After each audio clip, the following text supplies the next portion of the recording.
Welcome to Accelerate OC, the only show focused on the people leading innovation in Orange County. Join our host, Kerry Ransom, in his conversations with the trendsetters, entrepreneurs, investors, and leaders here, because it's time to Accelerate OC. Good morning. Welcome to Accelerate OC. I'm Kerry Ransom, and thanks always to my engineer, Paul, for making me and my guests sound so good. Today's episode is sponsored by my friend Jeff Martin from Collective Genius. Collective Genius really works on building high-performance teams for venture-backed growth companies and also working with the venture capital firms that invest in them. And what I really like about what Jeff does is he's got a service called Peak Planning. And at this time of year, as people are starting to look into the fourth quarter and then planning for their 2020 year, he helps lead a facilitated leadership team session and the tools that he provides that really help them to get aligned and accountable and putting that 3-year vision, 1-year plan, and quarterly OKRs or performance goals in place and the tools to track that. And I think this is the time of year that many executives are thinking about how to get better in 2020. And so if you are listening and are interested in learning more about peak planning, let me know. Happy to introduce you to Jeff. Now onto the show. I'm super excited to have my friend Richard Sudek here today. And before we get to hear his really interesting and amazing story and certainly words of wisdom, let me tell you a little bit about Richard. He's currently the Chief Innovation Officer, and I think the first one ever in UC Irvine's history, and certainly probably even in all of the University of California system. And he's also the Executive Director of UCI Applied Innovation. And over the last 5 years that he's been there, he's really established them as the center, as I think about it, of the innovation ecosystem here in Orange County. And he's connected UCI to the community in what he calls an innovation district. And I really like that term. And he's greatly accelerated UC Irvine's efforts in both commercializing its own research and intellectual property. And I would say he's really created an entrepreneurial energy and activity at the school. I'll ask him, but I think it's at an all-time high. And I think he has really had a strong leadership role in bringing that from what, I'll own that I felt like was a somewhat sleepy university when I got here 15 years ago. And he's also teaching entrepreneurship at UCI, so the students get the benefit of learning from him hands-on as well. Prior to UC Irvine, he was actually across town at Chapman University, across the county, I guess, and he was both a professor of entrepreneurship and director of their entrepreneur center. And before that, and I want to dig into this a little bit with him, he got a master's and a PhD in management from Claremont University.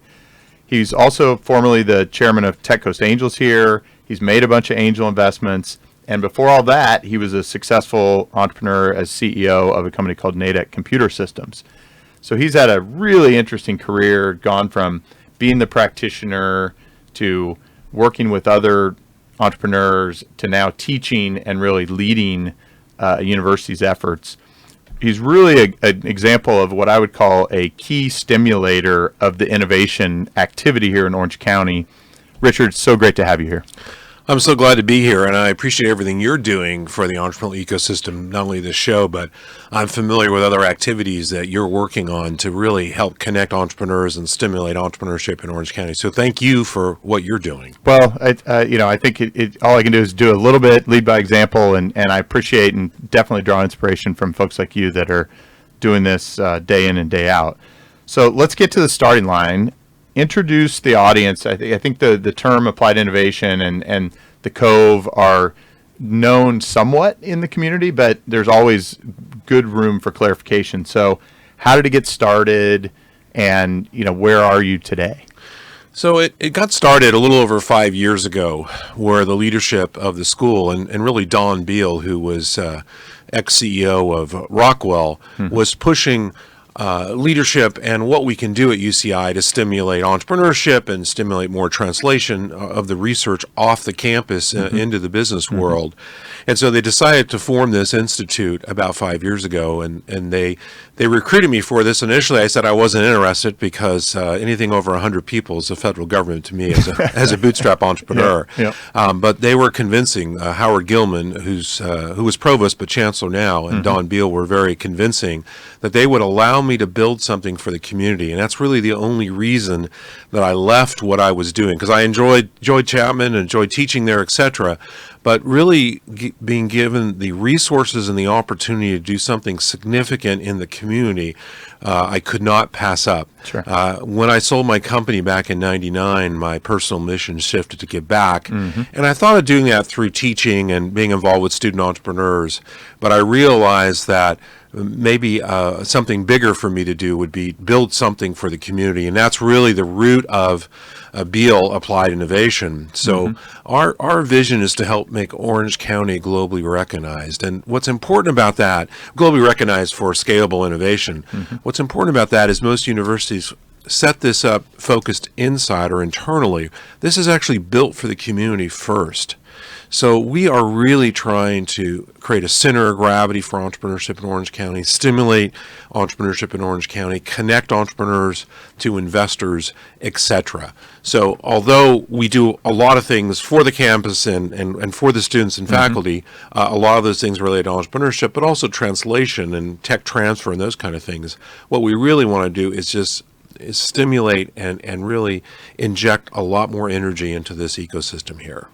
That's great, and so needed. As I think we all are really starting to see the benefits of this in the events and the relationships that are getting formed and the momentum that just seems to be building. Although I think capital is still a part, and we'll talk a little bit maybe more about that. But share, what are some of the metrics of activity and progress that you've seen there in the recent years? So we started 5 years ago with 1,500 square feet. We're currently in 46,000 square feet, and we're moving to 100,000 square feet in November.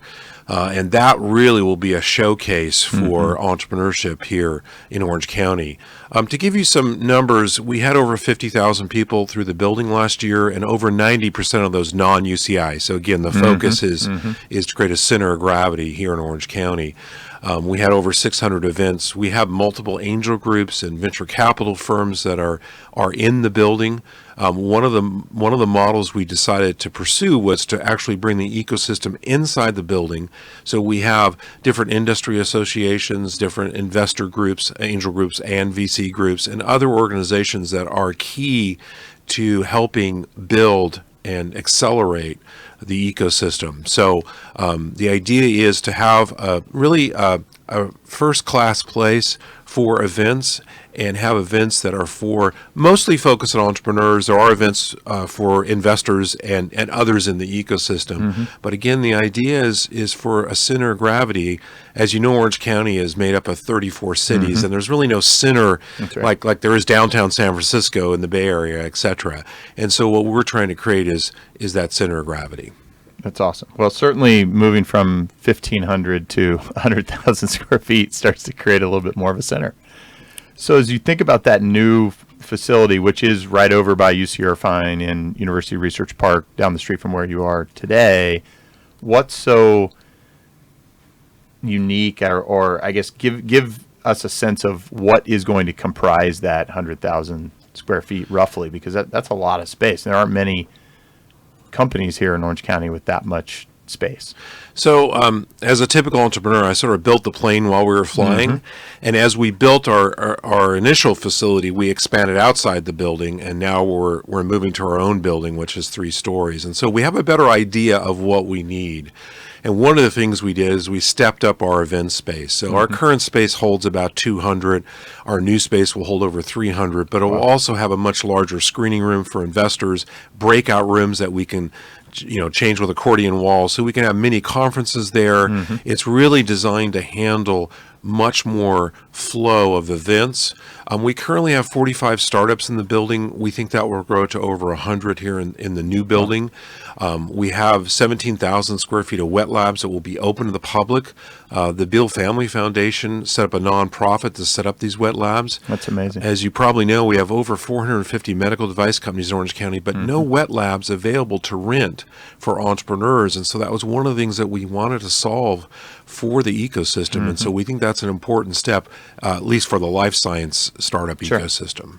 So as you talk about going from several dozen startups today to potentially up to 100, how do you think about applied innovation and UC Irvine as that producer of innovation jobs in the coming years? Certainly a key topic of discussion amongst many groups here is that Orange County is kind of on the verge of, if we don't produce more innovation jobs that have this great multiplier effect, and my guest last week and I talked about this, we have a path that's probably not so interesting ahead of us, but we've got all the pieces in place to seemingly do it, and obviously this is going to be a key driver of that. But how do you think about how we can continue to do that? So we've thought a lot about this, and we're still working through how we describe this, but we really think this is part of the American dream to build companies and what we're calling the modern middle class. And so, creating high-paying jobs that provide opportunity, and those are usually tech-related, not always, but certainly we're creating a lot of tech jobs through the startups and through the translation that's happening on campus. I mean, to give you an idea, UCI is last year was a $440 million plus research budget. That's the engine that really creates the potential for the translation out of the labs. And we've tracked over $25 billion in investment and acquisitions for UCI connected startups. Wow. But we think, and 38% of that in the last 3 years. So we think that vector's on a strong upward trend. And so we think by translating more out, by helping facilitate more startups and accelerating those startups, we can create more what we call middle class, high tech or modern middle class jobs that will allow really the middle class, because we're creating a hollowing out of that here in Orange County, where we have some very wealthy in Newport Coast and a lot of service jobs. But that's the risk. That's the risk, and we need to really focus on building that up and accelerating that. And by more medical device companies moving in, that's helping that problem. Absolutely. By creating more startups, we think that will help that problem. And as you know, the more startups that are successful, those exits create wealth for at least a portion of those employees that then start new companies, and it snowballs in that direction. So we think that's really important for the community, for the business community in general, not just the startup community. Are you seeing, I mentioned earlier that I feel like the energy around UC Irvine as a center of entrepreneurship is probably at an all-time high. Are you seeing in the student population, are you seeing more of them aspiring to be entrepreneurs as early as they possibly can as they think about a career path? So we do in a number of different ways. So first of all, our goal is to be the most entrepreneurial UC campus. We'd like to be the most entrepreneurial campus in California, period, but certainly in the UC system. We're the first UC campus to have a master's in entrepreneurship, which is launching this year. This month, actually, later this month. So that's at the graduate level, but we do have an entrepreneur center on campus that's focused on the undergraduates. So we have certainly more energy and activity on the student base, but also the faculty that the university is attracting are much more translational and much more entrepreneurial than in the past. And in fact, applied innovation is part of the interview recruitment process. In fact, I just had a professor out 2 weeks ago from Harvard, and he said, we don't have anything like this. So there's a lot of, and we've had them from Stanford, et cetera, with similar types of feelings that what we built at Applied Innovation with all the resources and capital and connections is really an accelerator for those translations on campus, off. But we're trying to really do that, again, for the campus and the community. That's great. Very, very cool. So let's go under the hood a little bit. I mentioned earlier that you were doing some work before UCI at Chapman. Before that, you were an entrepreneur. You talked about how you sort of had that success and decided to give back. But in between there, you went back to school yourself. What really led you to conclude that was a step you needed to take between practitioner and because I don't view you, I know you're a great educator now, but I don't view you so much as that as I do this practitioner who's in the, as you said, the giving back and sort of still entrepreneurial in how you think. So when I sold my company, as an undergrad, I was basically a geek. I was a double E in computer science, and started a computer company. And so I thought it would be interesting to go back and retool. I sold the company at 42 and thought I could semi-retire, which I was wrong. But as I was retooling, I was trying to decide, well, what's the next thing to do? And I realized that although I'd been involved in nonprofits like Big Brothers and other organizations, I was interested in doing that, but I wanted to do something specifically in the entrepreneur world. And as I went back for an MBA initially and then just kept going, realized that maybe teaching entrepreneurship and working with student entrepreneurs would be rewarding. And it was. So it really came back to this point of, I learned a lot of the business things the hard way, right?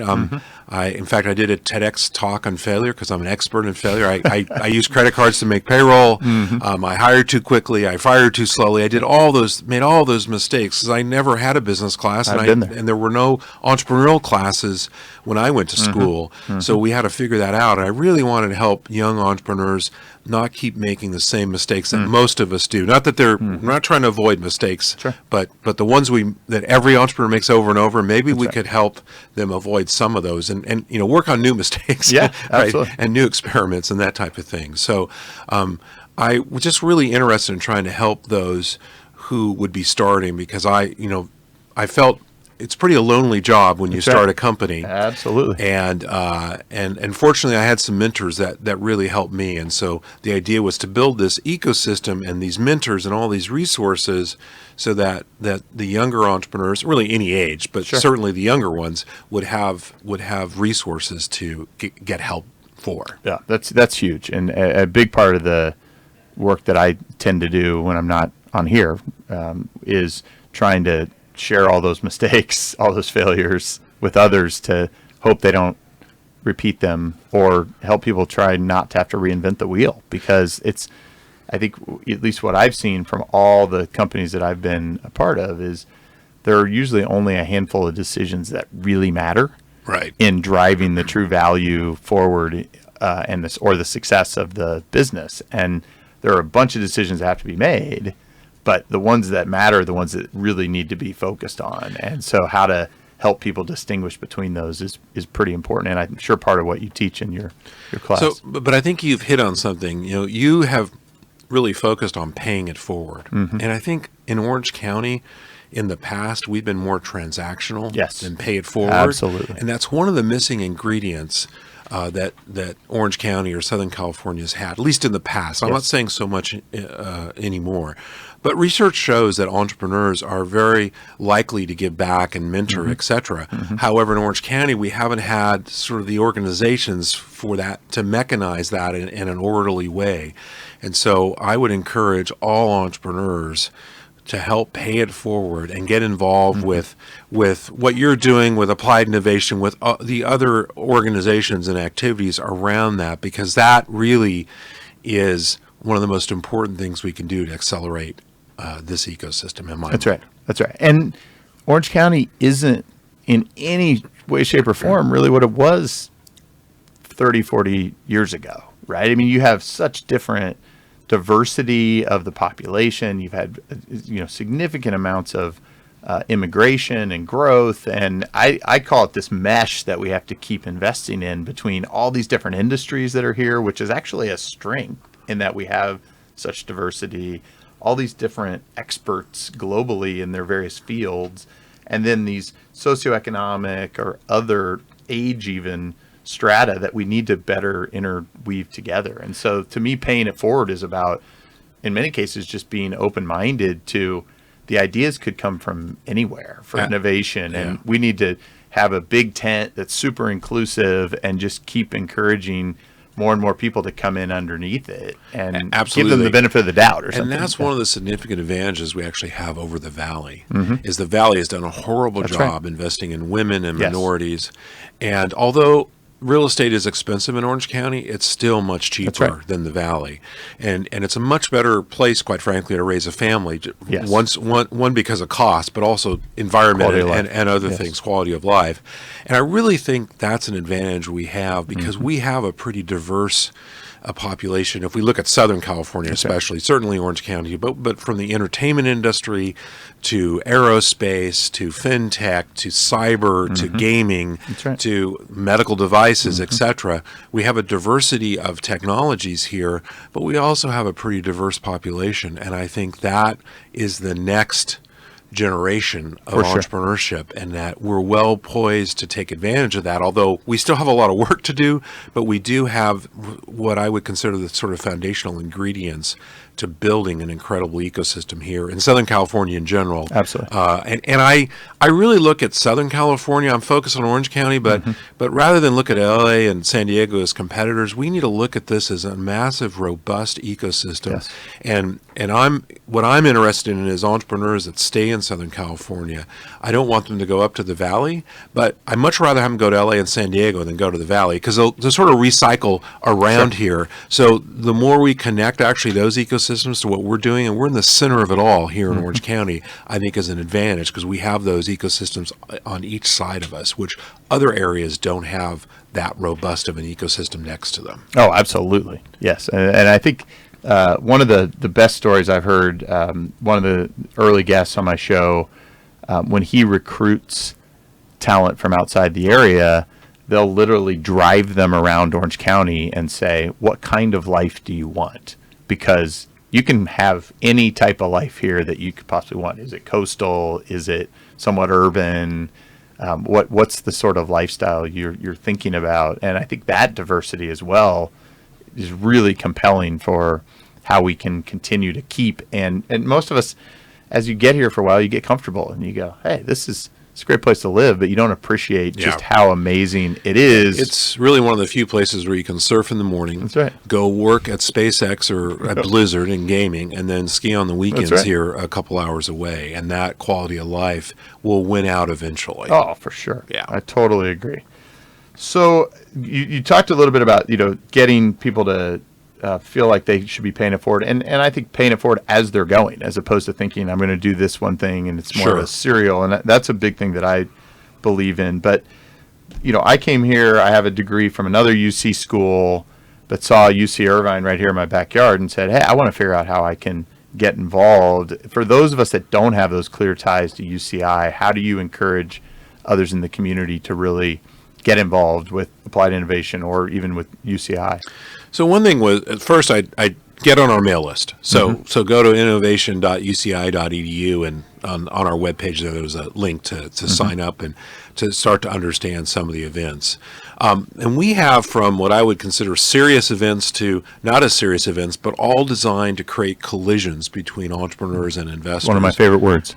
And so we have planned collisions and unintended collisions. But for instance, we have what's called Startup Scrimmage, which is Monday Night Football once a month, which is open to the public. Two entrepreneurs pitch at halftime, and we always make it at least one community, if not two, but one community, sometimes one UCI.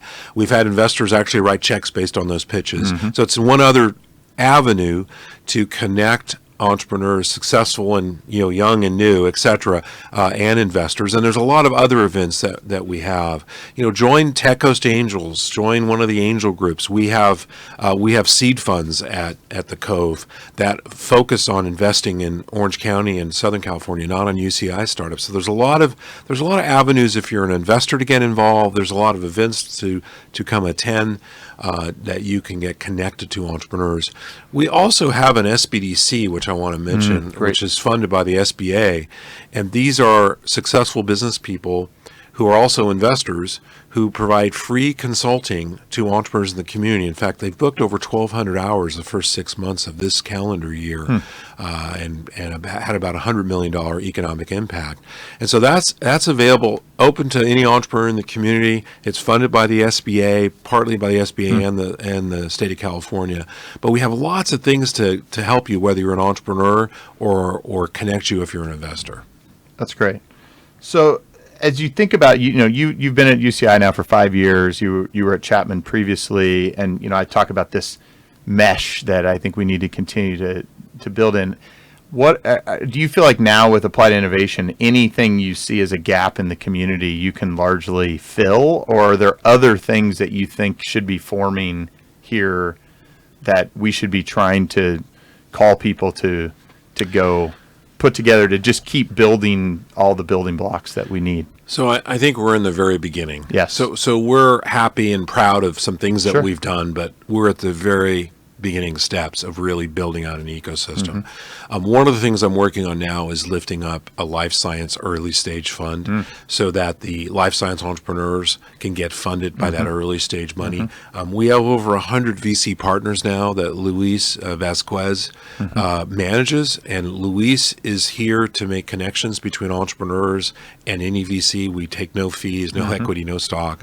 And so we are building some of those mechanisms to connect capital, because that usually is the biggest black box for a young entrepreneur, at least, is how to connect. So we have seed funds, angel groups. I have a syndication of 50 angel groups, and those entrepreneurs come once a month, and we stream out it across the country. So that fills the gap round between the angel and the A round. So we focused a lot on the capital. We focused on the wet labs for the life science entrepreneurs, but we simply need to bring more capital into Orange County. Yes. We need to have more events to connect successful entrepreneurs. And as you said, ones that are on the way up, they don't have to have an exit to be successful. That's right. They're maybe not in the beginning 1 or 2 years, but And if they're making payroll, that's a great first step. And they have payroll. That's a step for them to get involved and help the younger entrepreneurs. And we find a lot of entrepreneurs work with each other. It's not that you need to have the older successful ones, but we want a mix of young and old, etc. So get back to your question. There's a lot of things that we need to do. Sure. So one of the things is raise the profile of Orange County. And one of our goals was to be internationally recognized. And the UN has visited us in what we're doing. The Netherlands opened up an office at the Cove a couple months ago to have a soft landing spot for startups out of the Netherlands. We're talking to Korea and Japan and UK and Ireland and Canada and others. And so the more that we can raise the profile of Orange County and Southern California, the better off we are. The Irvine Company is working on a number of initiatives. The CEO Leadership Alliance is working on that. The Alliance for the Innovation Alliance, which Andy Wilson is leading, is really doing that for Southern California. So we just need all these things working together. They're additive. Sometimes people get concerned there's some crossover. We need to be supporting all these different organizations and just building out the pie, making the pie bigger. That's right. And so I'm a little overwhelmed by your question because I could come up with 100 things we need to do. But I think if we focus on connecting entrepreneurs and connecting them to investors and bringing more capital in and then promoting Orange County in general, I think those particular items would really be helpful. Not that there aren't a number of others behind that. Sure. Yeah, I think that's a great way to think about it. So as you think about that, connecting entrepreneurs with the capital, I know you guys have done a great job of really pulling a lot of the investors here that are here in Orange County into places like the seed fund at the Cove. How are you seeing resonance with people in understanding if they invest in companies here and those companies are successful, that there is that loop of reinvestment, and that's really what other really strong innovation ecosystems have perfected or at least done well, is they've created that closed loop flywheel effect, and that seems to be one of the biggest gaps right now, is that flywheel. And a lot of the entrepreneurs that I've met either have thought the pie was going to be too small, so they haven't shared the equity, or they fought so hard to get capital that they are thinking smaller than they originally did with their vision, and that there is a reverse negative flywheel from spending way too much time on the capital raising side of things. And so do you feel like people are starting to understand that here? I think it is. I raised the first Cove fund, which was $5 million about 4 years ago. And the first fund's always the hardest. Yes. But I certainly had participation by, I'll say, some wealthy in Newport Coast who understood that this was a way to stimulate startups and business here in Orange County, and they understood the flywheel. Now, the second fund, when we raised it, it was $14 million and maxed out at 99 investors, and we had a couple corporations in that, et cetera. So I think that's happening. But the other gap there is, one is money, but also is the education or the resources to train entrepreneurs to really understand what investors are looking for. That's right. So that's one of the points of building this platform, the Cove, to create connections, but also have events that help entrepreneurs learn what investors are really looking for. So I'm sure you've run across entrepreneurs who thought they had a great idea, but they really weren't telling their story or articulated their business model in a way that made sense for it to gain traction with investors. And we still have a lot of work to do there. The Valley is just overrun with every coffee shop has angels and VCs in it, et cetera. And so again, the point of the Cove is to create that center of gravity to do more of that. So we have a lot more work to do there. I don't think we have entrepreneurs with less ideas here, but I agree. I think we need to help them and sort of educate or mentor them on how to get there as far as what investors want and what are looking for. We need more capital. We need more investors. I'm not saying that's not an issue, but those two things need to work sort of in symphony together to really spin that up and accelerate that capital issue. I also think that the really good ideas still get funded. So we see deals come through Tech Coast Angels and the Cove Fund, and when they're hot, they get funded quickly. Oh, for sure.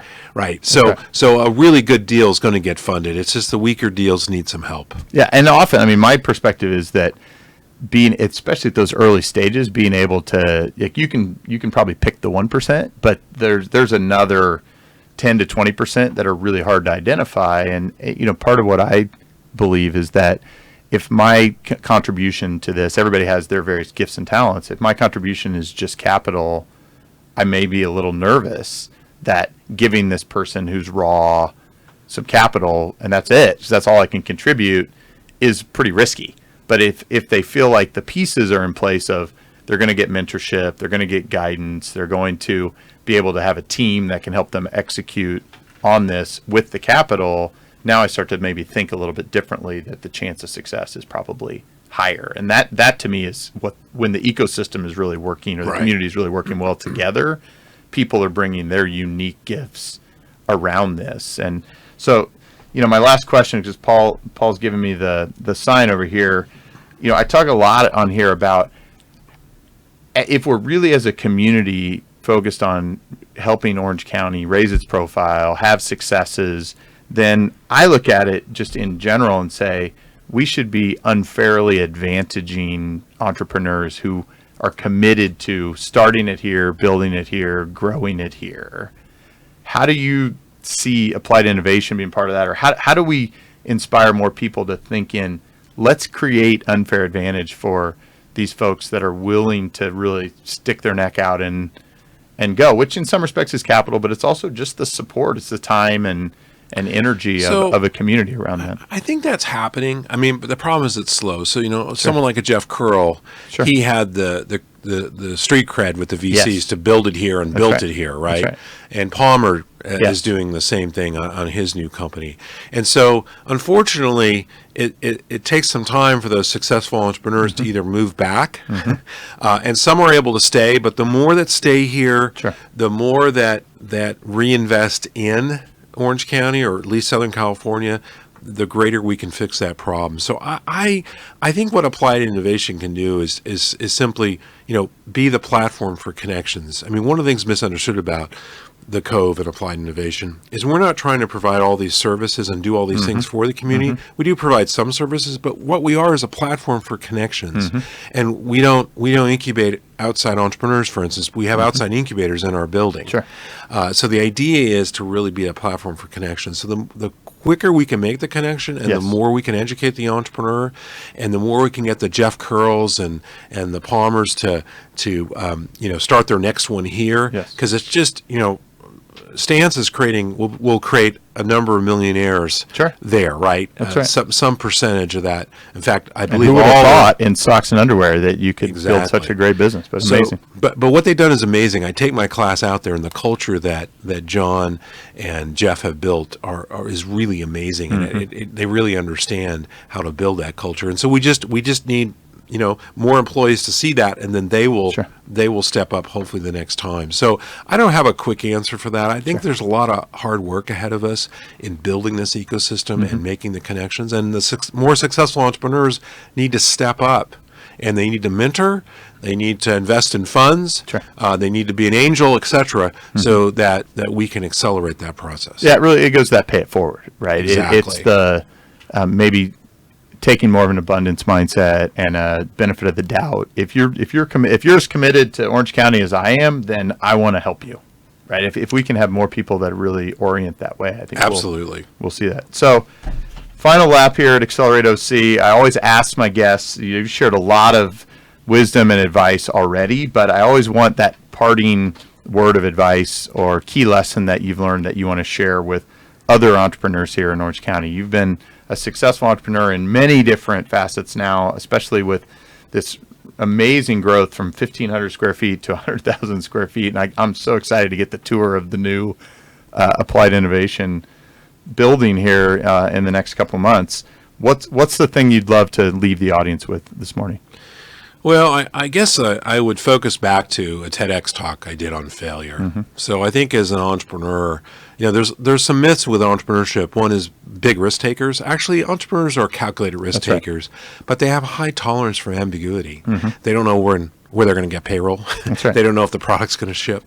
And really embracing failure, and we all actually understand this as a learning opportunity, but behaviorally we tend not to. And so, look, I failed over and over. Every entrepreneur that speaks in my class has to talk about at least 2 failures. So younger entrepreneurs sometimes look at an older, more successful entrepreneur and think, oh, well, I'm never going to get there, et cetera. They need to understand that every successful entrepreneur, including a Jeff Curl, et cetera, has had plenty of failures along the way. And it's not if you fail, it's what you do when you fail. And second is we tend to resist wanting to talk about that. We got to talk about that failure. We got to understand why it happened and just avoid it next time. That's right. And so that's pretty simple and straightforward. But I really think this idea of experimenting and failing is just part of pivoting and growing. And with the cloud and other opportunities now, we can pivot.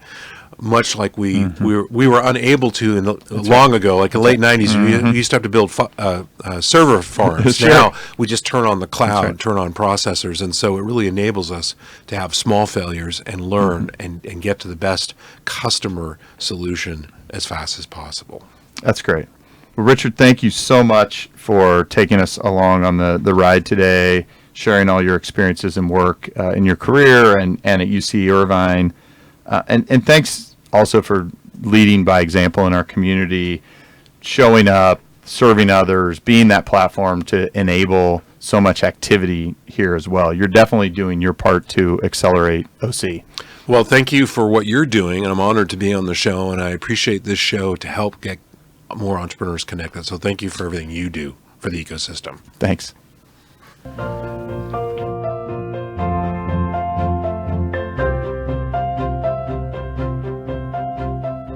You've just listened to Accelerate OC.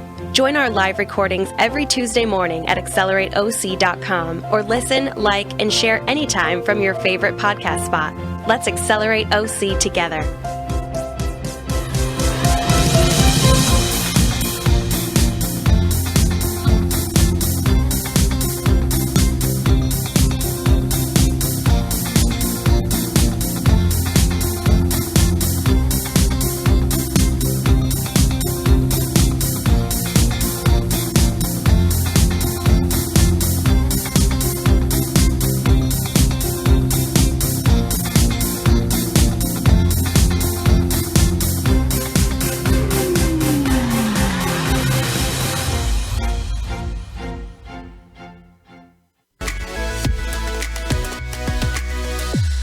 Welcome into another episode of the Esports Minute presented by Esports Network.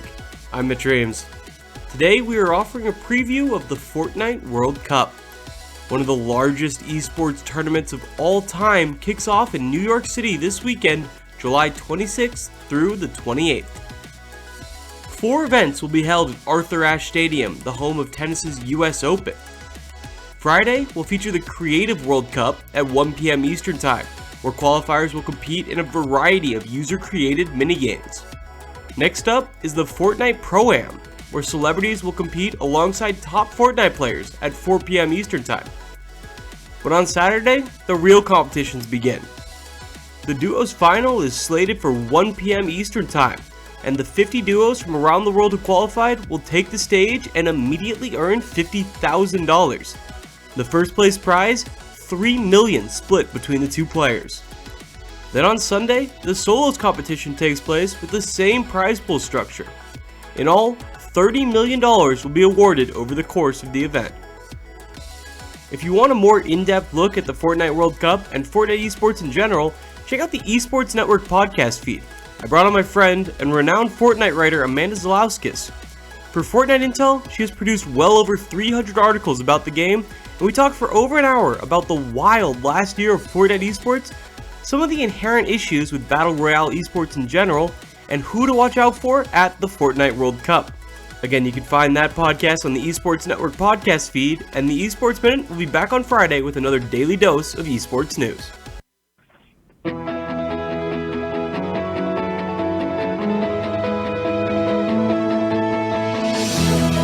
Welcome back. It's time for another episode of OC Spotlight, the one show that takes a look at, well, the most amazing people doing the most incredible things right here in your own backyard. And this week, well, we've got one that puts a smile on my face, that's for sure. We're going back to the 80s, folks, with Manny Ruiz. Hey, Manny, how are you?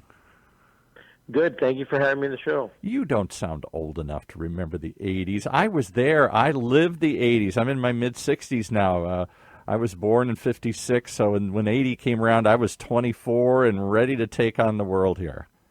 I was 10 years old, so I definitely remember the 80s. Oh, boy. Well, exceedingly fondly. Not the way I did. Well, what you've created certainly puts a smile on my face, and I think it will many others as well. You've created an event